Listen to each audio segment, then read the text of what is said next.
Паргункиннарның ишек алдына хуш истаралган төрле сортлы роза чәчәкләреннән килә ул, ә биредә аларның нинди генә юк. Гаҗәпләнү, катыш соклану уяна күңелдә. Чәчәкләр патшабикәсен ишек алдында үстерү идеясе гаилә башлыгы Владимирныкы.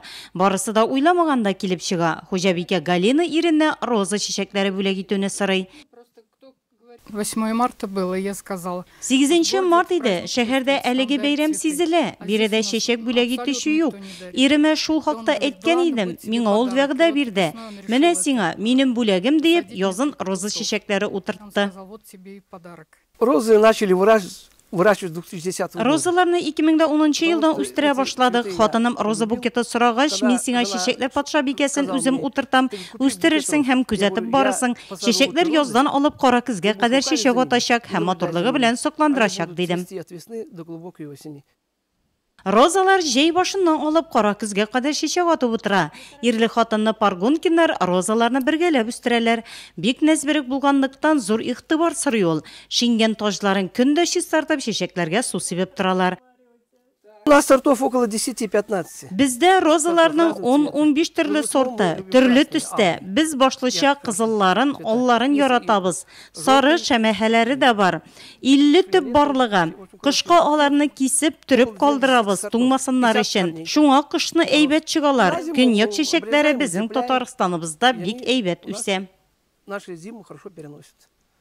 Не делим, кто должен ухаживать, либо муж, либо я. Кем эшли диеп бүлешеп торганыбыз юк. Ирем дә, үзем дә бергәләп башкарабыз. Су сибәбез, тукландырабыз, кипкәннәрен кисәбез. Төрле бижәкләргә каршы эшкәртәбез.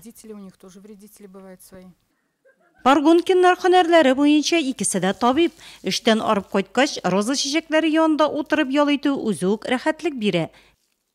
Я привыкла думать, что цветы Минем должны уйлавымча расти. бу эш яраткан шөгыль. Шуңа да ул канәгатьләнү бирә. Мин авырлыкны сизмим. Киресенчә, сау һавада бөтен нәрсәдән ял итәсең. Минем уйлавымча чәчәкләр түтәлдә, болында үсәргә тиеш. Вазада ул шиңә үзенең матурлыгын югалта. Это успокоение души. Розалар күңелгә тынычлык, матурлык бирә, гармония тудыра, эшләү өчен энергия бирә, күңел күтәренкелеге өсти, әлеге матурлык шатлыкны арттыра, бәхетле итә. Быел салкыннар нәтиҗәсендә розаларның кайбер төпләре туңган, яңаларын үстерергә планлаштыралар Паргункиннар.